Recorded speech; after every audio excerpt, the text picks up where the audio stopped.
everybody. Welcome to the Fired Up with CJ show. Today we are going to be talking to Paul Selig about this book, Beyond the Known, Realization, a Channel Text. And Paul is someone who channels stuff from the divine, and hopefully we'll be able to hear that during our program. I'm so excited about this topic. Welcome, Paul. Thanks for having me. It's always great to have you here. Okay, so let's start with some of the basics. Realization. What does that word mean? Is it the same as awakening, enlightenment? What does this word mean? I mean, to be realized, I understand it as to be in your own knowing, to know the presence of the divine. To be realized is also to be known at that level. So it's a level of acknowledgement, I expect. The guides don't teach enlightenment much. They talk about realization, which is the true knowing of the inherent divine that they say is present and must be present in all things. And I don't think that they're talking about the divine in some sort of, unicorn and rainbow way. They're talking about what creates all things. They say, there is one tone playing in the entire universe that's being articulated in myriad ways, in infinite ways. And it's the realization of the source of all things, which is the realization of the divine, which is to move towards realization, the true knowing of who one is, as they say, an aspect of the divine or as the divine self. So to be realized is to claim your inherent divinity at a level of realization, of demonstration, of manifestation. Okay, so when I take that from a whole bunch of Eastern things that I've read and people I've talked to, they would say that there's your true self, which is the divine. So we think that we are separated selves. CJ Liu, the radio host, Paul Selig, the author and channeler. So, but then there's this kind of deeper sense that we all are, whether it's Paul, CJ, this candle.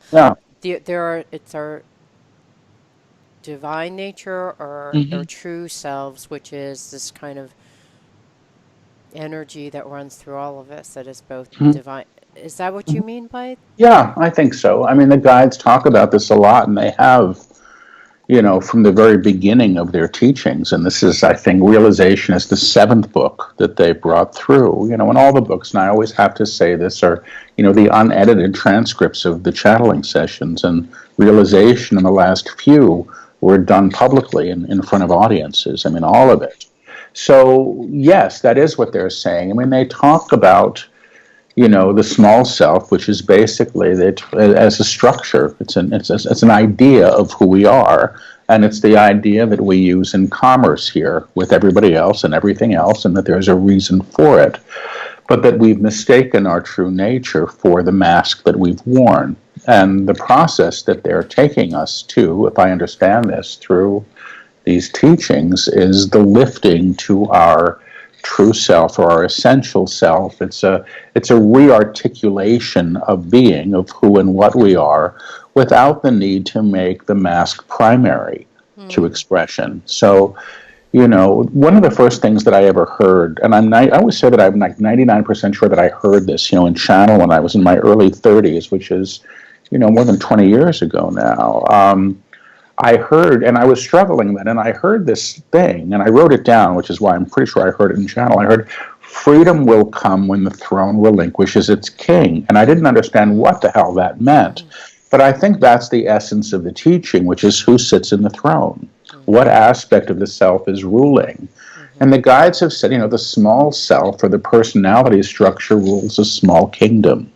And the true self's realization is the true kingdom, and they call that, the inherent divine that can be known in all things, the substance of all. But the one who gets to see that or experience the kingdom, they say, is the one who knows who he, she is at that level, because it's always in, vibratory accord. In other words, they say God sees God in everything.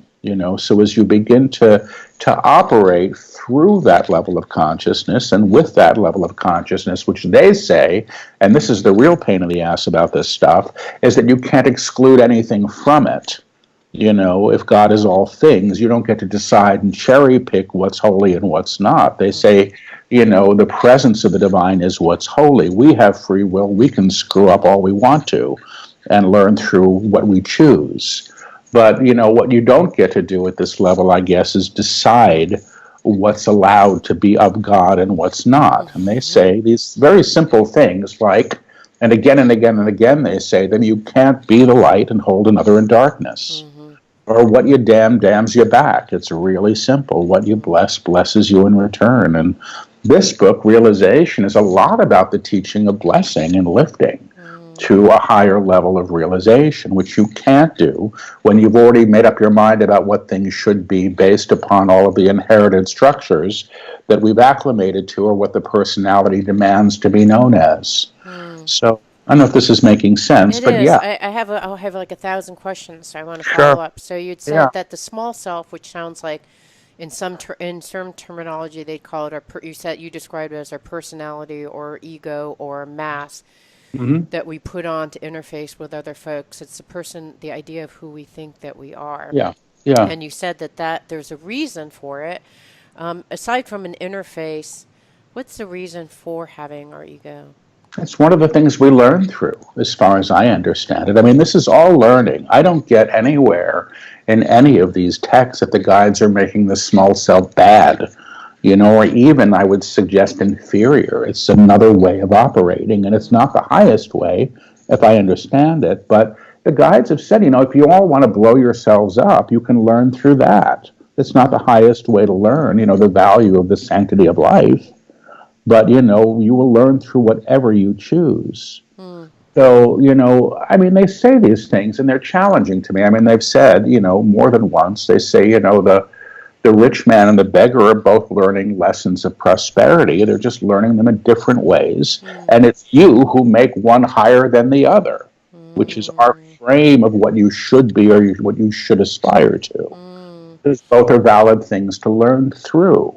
Do you understand? Yes. So, no. The reason why I'm asking. No, I'm not. I don't know why I'm asking, but I just did the Camino, which is this 500-mile pilgrimage, and it's really being in your body, and in the presence of me being in my body and in nature and my feet on the ground, because I'm kind of like floating in the ether all the time. But for me being there, a lot of things transform for me. And I noticed things were transforming for other people, but different kinds of things were transforming. And I was trying not to stand in judgment of look at all these great things, it's like things are happening for people wherever, and they may be operating from their egoic self or from their higher self or some place in between. And so not being, I think what I'm getting when I'm hearing from you and not I'm taking away from that trip is that everyone's learning. Yeah. And what they're learning, how much you're learning, how can you judge? It's whatever they are learning, what they need to learn at that moment where they are. So not being in judgment of that. That's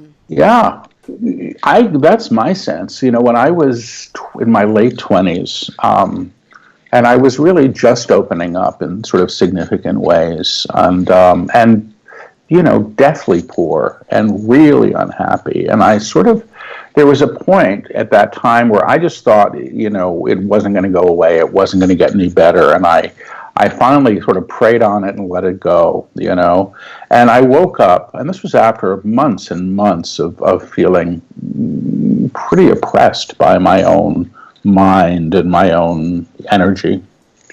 And I sort of woke up one day and it was gone, like the heaviness was gone. And I had 3 days where I walked around New York City, and I had about 45 cents to my name at that point, which was nothing. I remember being on the subway, so I must have had enough money for a token, but I remember knowing, and I mean really knowing, that everybody was right where they were supposed to be. Everybody. I mean, it was an astonishing experience. It lasted a few days. And I don't know that I've ever felt quite so connected to Source than I did then, but it was one of the things that kept me going after that. That's no longer my experience. But I do think that that's true, at a higher level of perspective. My personality self has a long list of gripes and a long list of people I'd prefer never to hear from again. And, it's all this stuff.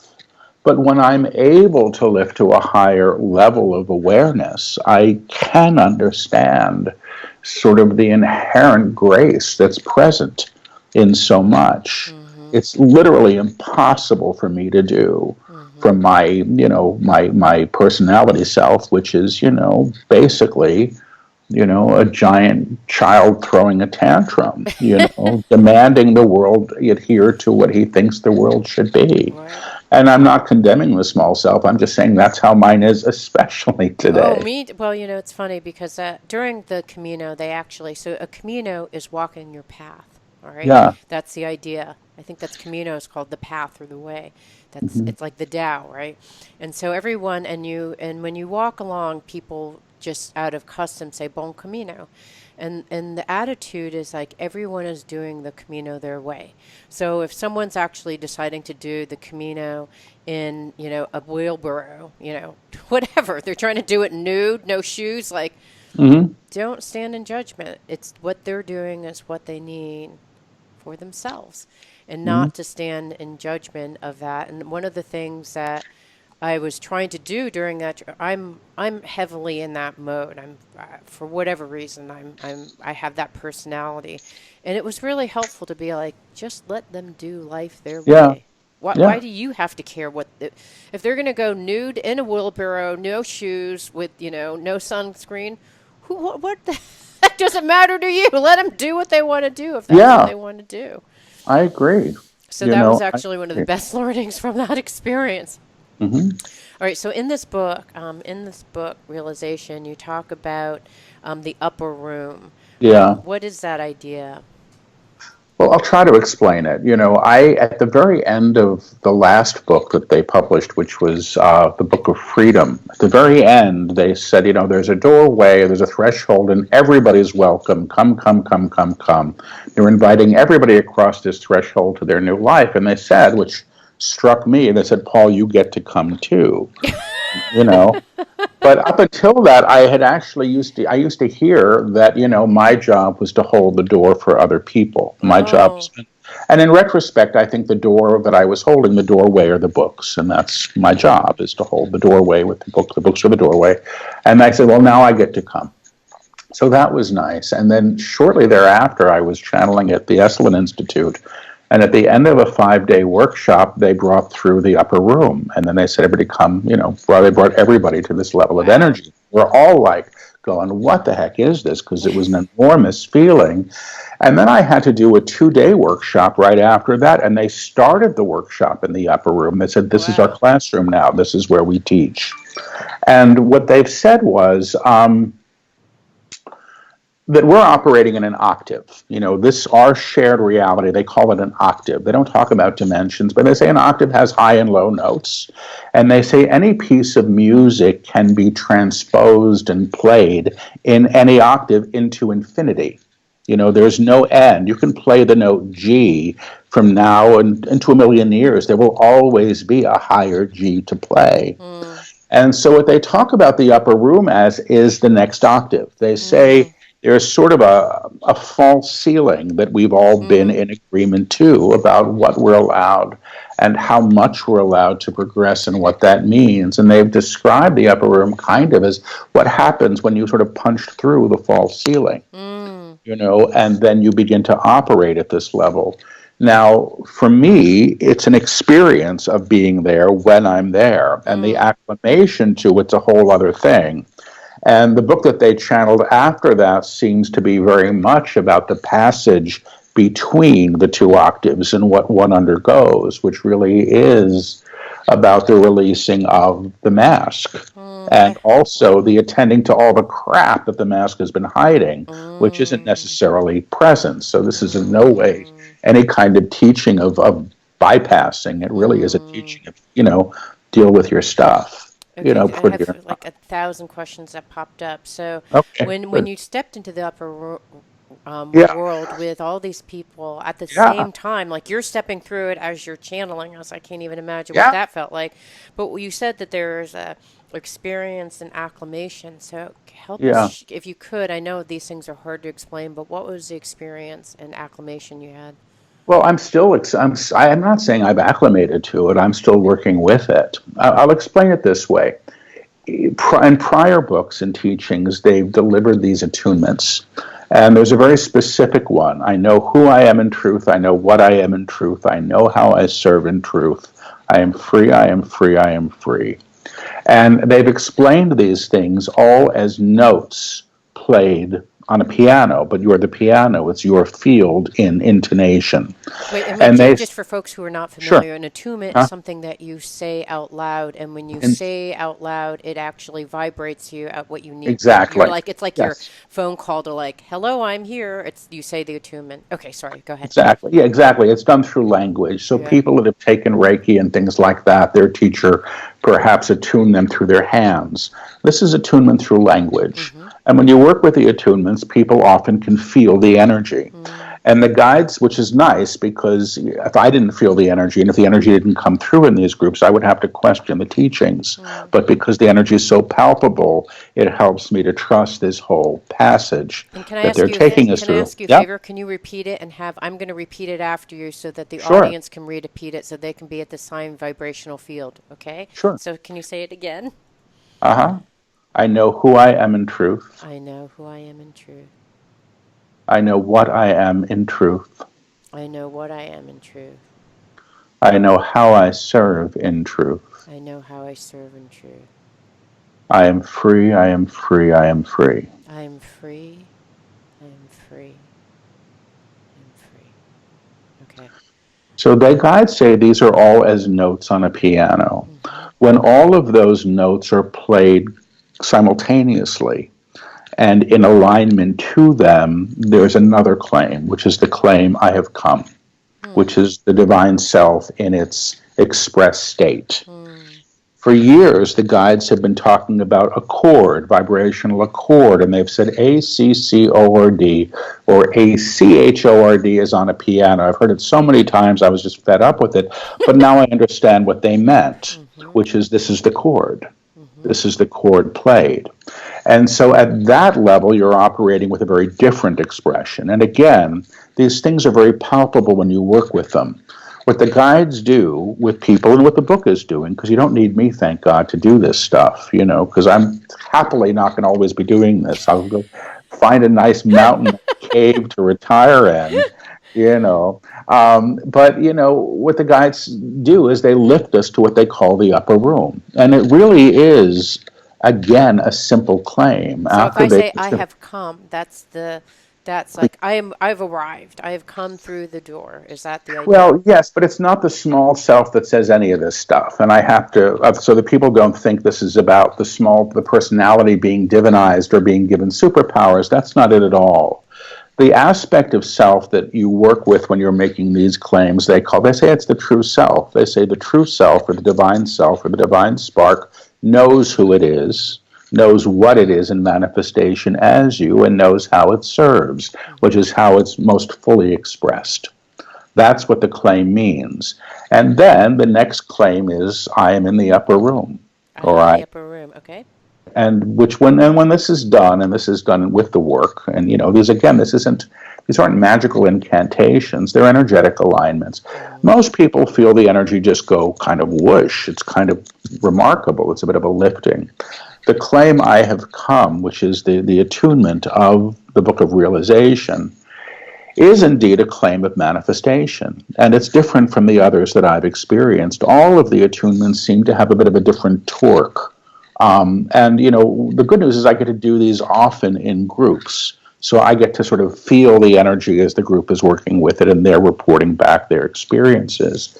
But the claim I have come was a whopper. When people started first doing it, we had people falling over in workshops, which fortunately stopped because I don't want drama. And I think it's because my assistant, who's kind of a strapping young lad, used to have to go pick them all up, as they were, Noah, come help me. Maybe I need mouth to mouth. That for a couple of minutes. Exactly. But no, I just think we've gotten used to it now, and it's no big deal. But I mean, the thing is, it's quite a palpable attunement. You see, one of the things, and you talked about the Camino and the body, And one of the things that the guides have really talked about a lot in their books is that, we've been operating with a system that says, spirit is up there and we're stuck down here in this crappy place with this crappy form. And they're saying, well, the kingdom is the realization of the divine in all things, and that must be inclusive of form. They say you can't see the divine as the ocean when you're excluding it in your cellulite, or in your wrinkles, or Right. or your liver, or your Right. genitals, or your soul. All those things. It's all of God, or nothing is. So the claim, "I know what I am in truth," is physical expression. You can't lift the vibrational field if you're denying the aspect of form that you walk around in. So the "I have come" claim seems to be a claim of rearticulation. At least that's how they describe it. And I know it all sounds far out, and I can't help it, And if you haven't read the other books, it sounds even more far out. But Right. there's an odd kind of beauty and very simple logic to it once you break it down. And what they're doing is they're actually supporting us. They're saying in becoming a doorway or a portal to the higher octaves. So we're here in this higher vibrational field, and then what we claim is, by nature of what we see, is lifted by nature of our presence, by our Okay. witness of the divine. Okay, so here's what I get. I understand. So first off, there's an experience in which it was like a higher vibrational quality. Like even when I said this, and you're probably not even in the like swooning energy at this point. But even when I said this out loud, as Mm-hmm. in the interview, and I don't know whether listeners could feel this, but I felt like my high heart. I found like a like that. Yeah, Even just saying that yeah, had me vibrate at a yeah. different vibration. And so it sounds like when you're there, like for me, I felt it as a body sensation. Uh-huh. What were other people experiencing when they did that? I mean, so people were passing out. Oh, but listen, that happened like, no, nobody passed out. They sort of went over, and I'm going to give you the whole story. Yes, please do. It actually happened for the first time, I think, in a workshop in Seattle. And I didn't know, I was working with my eyes closed, so I didn't know what was going on. But I opened my eyes to see somebody, being sort of caught. And when people got to share afterwards, this woman raised her hand. She said, "Okay, listen, I was there, and I'm saying, okay, I'm not feeling anything." And she said she heard a voice and it said, "Oh, do you want to feel something?" And the next thing she knows, she was sort of going back into her chair. It was a great experience for her. She Right. loved it. So this Yes. isn't a fearful thing. And God knows it's not like a charismatic church where people are being taken. Right. But the energy is very palpable. And for people that haven't felt energy before, and that's often who's in my workshops, they can be rather taken aback because the idea of phenomena is trippy. So I'm not, when I channel, the guides are teaching through me, but they're also teaching people to work with the energy, and supporting them and aligning to it so that it's theirs. And the important thing one of the important things about this, as far as I'm concerned, is experience of this energetically, then they can give it their own claim of authenticity, which means they're not deferring to me because I have no interest in that. It's like the last thing I want to deal with. So Right. if you can feel it and then it's yours and you can work with it, because the guides say we're all radios, and all these attunements are really doing is tuning the radios that we are to play a higher broadcast, which they say is always here. It's always been here, but we didn't know we could align to it. So I love that phrase. I'll share you a little bit about the Camino if you're not familiar with Yeah. it, because I think that this is very similar to what I saw witnessing. So I'm very sensitive to energy. Hmm. Swooning, yes, done it. Hmm. Okay, so in the Camino, it's a sacred pilgrimage, one of the three that Catholics do, and it's Hmm. been done through with priests, Hmm. popes, Charlemagne. Like people have been walking this path for a very very long time, and so the energy has a vibrational quality when you go into the churches. And a lot of the people who walk the Camino now are people who have gone through some serious transition of some sort. So they come in with a seeking and willingness to let something outside of them lead them Yeah. to the unknown. That's kind of the energy. Yeah. And so you're around this like vibration that is super intense. And I could feel it. I don't know if other people could feel it. But when that happens, when you're tuning to a higher broadcast, I mean, I felt like people come back from the Camino and have these huge, like, I've emailed a couple of friends that I walked with and are like, my life is turned upside down. And there's some people who they had some kind of insights and aspirations when they went into this upper room, let's say that's equivalent, Yeah. and then kind of go back and rescind back to where they were. Yeah. So what would you say if one goes like, you're opening the door, I walk through and take passage in it, and then you said you have to attend to the crap, which I assume is why when people were walking through the door, they had a different experience as they walked through the door. Tell me a little bit about what happens with the vibration, and what is specifically what is the crowd? I only know my own experience with this, truthfully, Okay. And the book where this sort of is really some of the teaching isn't out yet, and I haven't heard the reports. But I know what I've seen, and basically, this teaching, if I understand it, comes at the cost of the ideas of who we are. That's what's sacrificed. That's what's left. And so, I mean, I think if you go into, and I was raised pretty much an atheist, but if you look at those Christian teachings about, it's harder for a rich man to enter the kingdom of heaven, it's basically all of the stuff that I've attached to, that I think is who I am. And, I mean, this idea that I'm going to be spiritual and put your list of if my relationship stays, if I get what I want, if God gives me everything, I mean, all this stuff.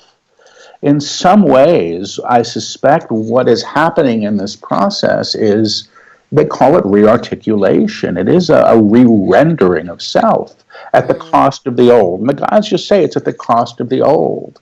I don't get that things are ripped from us, and I do get fully that we have free will. I mean, if I were to say today, I'm done with channeling, I won't ever do this again, and I could try to go get a teaching job at a university, which is what I used to do, which I don't know if I'll ever get one. There's too much video now of me channeling on the internet. I actually expect that I would be supported in that decision. I do get to choose. So I don't think that we're dragged across the altar. I don't think it happens that way. I do think that we're invited at a certain level to say, this is who I've been, this is how I've known myself, and then be prepared for what might emerge. I found out, I'll say this, I was channeling, it was again, Mercury retrograde, it's never my favorite time, and we're in one now, and I was channeling at Esalen. And I had thought that they would bring a book through there because I knew that they had to start soon because I had agreed to deliver a book. And the books are done publicly, and I don't know when they're going to start. And then they didn't do it at Esalen. And then I woke up, the morning of, I woke up and I checked my email, and I got the news of the suicide of a dear friend who I had known from academia. And he was somebody who'd been a real rock to me, and I had loved deeply. Well, yeah, it was a real tough one, and I was very shaken. And I walked into the classroom, and I sat down to channel, and the guides began the book. That morning, they began the book. When I could not have been more derailed. Then, I mean, I could have cared less what came out of my mouth that morning. I mean, it was like not my business. I was grieving in the corner, and my experience throughout that entire book, and this is the book about, this is called Alchemy, and that's out in August, was I kept getting my deepest issues triggered and moved through the process of this. And I've never been through anything like it. I'll be honest with you. It was not a joyful experience. And the few people that I know that have read the manuscript said, well, we never would have known it. The book is great, but I'm there going, what the hell is this? And I kept thinking, I remember when I finished this, I thought, I think this book should be published with a little bit of warning to the consumer. Disclaimer. Yeah, like, get ready, you may deal with some of your stuff. But they talk about this, and they've talked about it because I channel online on Wednesday nights, and during this period, they were also saying this to their students online, that some of this is very much about a passage, and some of this passage is the equivalent of, tying yourself to the masthead in the midst of the storm, and knowing that you can't make the rudder go where you want, and all you can do is sort of be present for what's happening. And that was my experience. And when the storm ended, I have to say, it ended. It felt different. And do I feel like I've ascended now? No, I don't claim to be ascended. I will say that my experience of myself continues to change, and my experience of myself in the world, in agreement to who others are and what life might hold. And I can say that much sincerely, but I can't say, wow, boy, that was great. Now I've got all my superpowers intact. It doesn't work that way for me, Yeah. So it ended in it. So what were the experiences of yourself? There were Wow, I just heard the null set in my brain. What like was a what? that? What did you hear? I said, what was that? What was the experience of yourself? And I just felt like this piercing sound through my brain. So Probably it was a little like that. No, it was in some ways, an experience of some of my big fears, and having to be challenged. I mean, I'm not a crier, and I cried more in that period than I've cried in my adult life. And they weren't, I can't say, I want to say they weren't convenient tears, and they weren't the tears of, oh, what wonderful relief. This was the stuff of, oh my God, I can't believe this is happening. It was all pretty I'm only laughing because the same thing happened to me. Yeah. But it was internal. And I think we're all going through these things, and I don't think you need the books to go through them. I was having my experience of this. But I do, and I want to say, I feel less frightened than I did, and I do.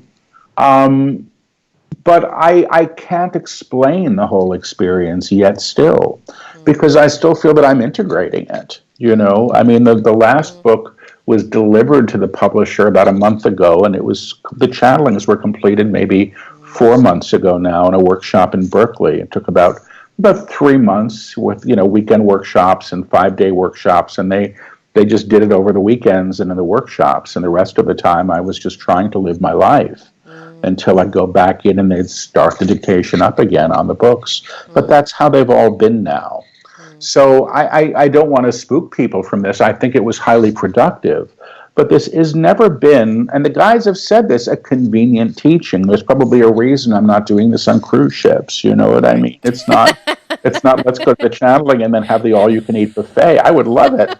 But, they tend to have, their stakes are a little bit different, and the stakes seem to be a reclamation, they say, of who we truly are beyond what we think. And it's what we think we are that's the problem. You're not who we truly are, When I went on the Camino about a month and a half ago, and all the things so I went in with this smiley face and happy and oh, it's my focus areas are about fun and freedom because now I'm an empty nester and fruition, whatever that may be, So I went in with all smiley faces, unicorns, and puppy dogs, and I walked away with a marriage that was on the rocks, which was completely unexpected. Rewriting our whole contract, even asking if we should get married. The thing that I hold the most sacred is family and my marriage. And that's a thing that just got ruptured in all sorts of ways that I just would never have anticipated. Never. I just got my butt kicked in a serious way. And it took all my courage and strength to ask the hardest questions, like, should we continue? Like, I would not be thinking I'd be asking this question. Yeah. How will we continue? Yeah. How have I changed, and how are we going to build our relationship in a completely new way as we walk into the next chapter of our lives? And that was one of the hardest tear-felt moments that I've ever had, and it was the scariest moment that I've ever had. And I was like, the Camino. I'm like, this kicked my butt. You know? It sounds like it's a pretty much what I went through too. Pretty much, it was awful.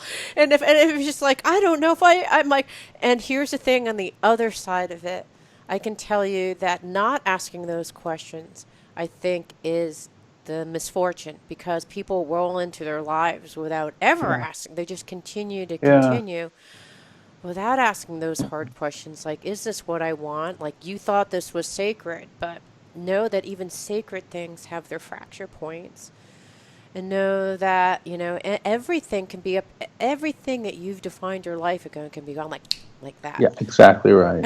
And so are you willing to be courageous? And it took all my courage and strength. And I'm still working through it. I haven't even integrated half of this stuff. Yeah. And it was awful. And beautiful. I get it. It's an issue. I mean, what I hear on this is it's initiatic. It's an initiatic. Initiating to what? A life full of this? I don't know. No, I don't think that's it. It's about a higher awareness of who you are. And how, I mean, I can say this, but this is what I'm hearing. And I mean, this is a simplistic way to say it, but how God, if you want to call it God or whatever you want to call it, plays a part in that. It's all about moving beyond the idea of what has been in order to be receptive to what can be or what already is in a higher way. And that's the challenge. I think that's always the challenge. Well, what can be is way better, but I just didn't want it. Like, I want to, why not give me a bunch of massages in Tahiti? Something nice. But I think those things exist too, I really do. I think we get those too. I mean, I don't know, I wonder sometimes, and this isn't about the guides or channeling or anything else, but it feels sometimes like everything's speeded up again, and we get a moment to say, wow, life is great, and boy, I've really grown, and then all of a sudden, the next wave comes and knocks you on your ass, and you go, okay, what's the opportunity here? And it's very hard for me still, after all these teachings, to go right to what's the opportunity here, because immediately I want to rail against the universe, and, why am I creating this, or why is this happening, or who's this person think they are, or whatever it may be. But I do continue to get, which frustrates me, that it is all opportunity, and again, to learn. I mean, this is all school, Well, I want to go back to something that you said about integration. Yeah. Because that's the thing that's the hardest for me. So literally, I was pounding my feet on the ground for a month and a half, picking up earth energy, all sorts of changes had happened. I was midway through a blossom blooming. Maybe I don't know what the heck happened. I was so confused. I'm still integrating. Literally, my ankle puffed up yesterday, on Monday. My ankle puffed up, so it's like the size of a small ping pong ball. Yeah. I have no idea what happened. Then I got a massage. The next day it was gone. And the woman who gave me a massage said, your body is still trying to integrate. Yeah. You just gave it a bunch of information, and it's still trying to integrate what has happened. And so I feel like my whole being is doing that. My body just was a physical representation of that. Yeah. There's so much to digest. How do we integrate this with grace? Or can we? Is it just kind of like, you're a snake and you just ate a mouse. Just sit there and digest it. Get used to it. I hear allow. So stop trying to force it, and don't make it what you think it should be, because that's not possible. Because the criteria for what it should be is really based on all those old contexts which you're moving beyond. It doesn't work that way anymore. And I think part of this may be about forgiving ourselves for not knowing what to do. when we think we should. I'm speaking for myself here. It's like my guys are saying it's accurate. It's well said. Well said, I heard, which I don't often tell me when I say something. It's well said. Okay, so here's this thing with allowing, right? Yeah. Someone, my husband and I were just talking. This is what our lunch conversation looks like. It's very Mm-hmm. strange, but my husband and I are both on this path of awareness, which is like allowing something deep within ourselves. Maybe it's our higher selves or some Mm-hmm. aspect of it that is in between our small self and our higher self is what my Mm-hmm. educated guess is, right? Mm-hmm. There's my small self and then there's my higher self and then there's this part that's going through transition. Mm-hmm. And during that period, here's how it expresses in my life. Okay, just go with the flow. Yeah. Life is leading you in a particular way. Go with the Yeah. flow, I'm going with the flow, and I'm looking at the signals, and I'm following the universe, and all these kinds of Yeah. things. And sometimes it just leads me into like a dark alley where I got a black eye because I wasn't aware that there was a big rock on the ground and I tripped and got a Yeah. black eye. Yeah. So Yeah. there's this kind of awareness, and then my husband described it as awakened awareness. And both of us Mm-hmm. wondered, what's the difference? And we honestly don't know. But I think that there's a integration and transition period, and I'm going through that myself, and I'm confused. And I think other Yeah. people going through this upper room may as well. So do your guides have any wisdom for people who are trying to do this I hear path? that it's about how choices are made and what aspect of the self is still choosing, and based on what criteria you're more to the old. I hear you're moored to the old, so you're challenged by the new, so you're challenged by the new.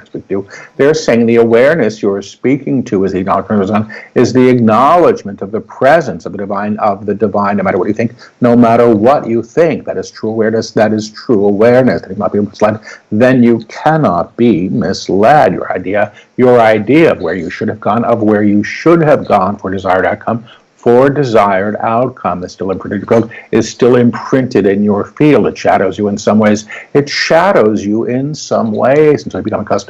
you become accustomed to the higher accord from which choices may be made in order to choose as the true self. You're moving to the present moment. You're moving to the present moment without the old agenda, or the old narrative, or the old narrative based on outcome that you've ascribed to thus far, that you have ascribed to thus far. The old narrative will get you the old. There is a place for that still, yes. There is a place for that still, yes, but you're moving to an alignment. But when you are moving to a new alignment, you're lifting the vibrational field. You're lifting the vibrational field to a higher order, Then the path unfolds. At that level. You seek the new. You ascribe to the old, but you ascribe to the old, which is the only challenge you're facing, period. Okay, so that's probably true for everyone. We ascribe Yeah. from the old, but what Yeah. specifically? And you can use me as an example or Yeah. yourself as an example. What is it that we're ascribing to?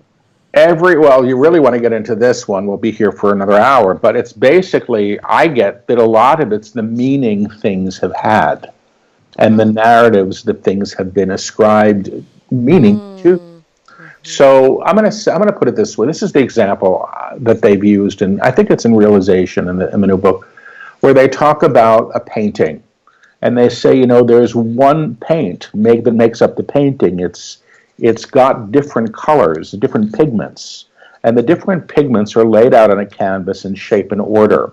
And you might have the narrative of, a picture of a sailboat in a storm, and somebody drowning, and partiers on the beach, and all of these things. They say we've claimed meaning for. We want to know what happens to the ship. The safety of the sailors. We wonder about the party. What kind of beach is this? Where is this? But finally, they say it's just the damn paint, pictured out in different ways, and we're creating all this meaning. It's just gobs of paint. Do you understand that? So in some ways, what we're ascribing to, or what we're challenged by, are the inherited ideas of how things should work, what it means to be happy, successful, beautiful, what we should be aspiring to, what a relationship looks like. all of these things, the guys just call it the data of history, which is basically how the small self knows itself. And they say the small self's whole identity rests on the replication of the history that it knows itself through. So, in other words, we're all operating with these little frames, that we hold before us like that. And the purpose of the frame is to call to itself what it expects. You understand? This is what a happy day is. I will have a happy day. My happy day must look like such and such. And so to move into what the guides call the ever-present now, the omnipresent now, where things, because they say that's the only time true knowing happens. You can't know yesterday, you're not going to know tomorrow, you can only know now, is to move into the potential for the new to be made known to you and not demand it be what you say it should based on the old criteria. If that makes any sense at all. That's how I think what I'm getting, okay, so for me, there's a certain freedom of expression that was happening on the Camino. Yeah. And I wasn't thinking, I was just following like an animal would, like a certain awareness of a deep awareness of the presence of life. Okay, then all of a sudden, what happens is I realize, like, wait a second, this is going to lead to outcomes that, may not be great for me, right? And so I come to that acknowledgement exactly at the time. It's like this is just how everything is happening in the present moment. Then all of a sudden in the present moment, it's like, wait a second, what's happening? I'm acting in this free way, which is not necessarily even a way that I don't really know. It may be based on the old narrative and criteria, but I'm following that way. Yeah. And then the whoop ass hits me at the end, right? Because I'm acting in this free way. So I have this narrative like, oh, I'm going to act in this free way, and this should lead to only good outcomes, right? That's the meaning. That's the problem with it. And the criteria is based on what I expect should be happening versus allowing what has emerged. That's what I'm taking away from what you're saying. Well, you see, but what I hear that happened was the gift was what happened at the end of the Camino. That was the gift. Yeah. It just wasn't the gift that you would have said you wanted. It was the gift. It wasn't the gift that I wanted. Exactly. And it was hard. That's what's going to propel your growth. I mean, listen, I wouldn't want it either, but I understand what you're saying. Let me just tune into you. Can I just tune into you for a second and see if I can hear you? Because I know we're probably at time. Okay. Yeah, let's actually do a quick, I would love to hear it, and I'm going to have it on YouTube. And I just want to do a quick, so we've been talking to Paul Selig, Beyond the Known, Realization, a Channel Text. Thank you so much. You're welcome. Thank you.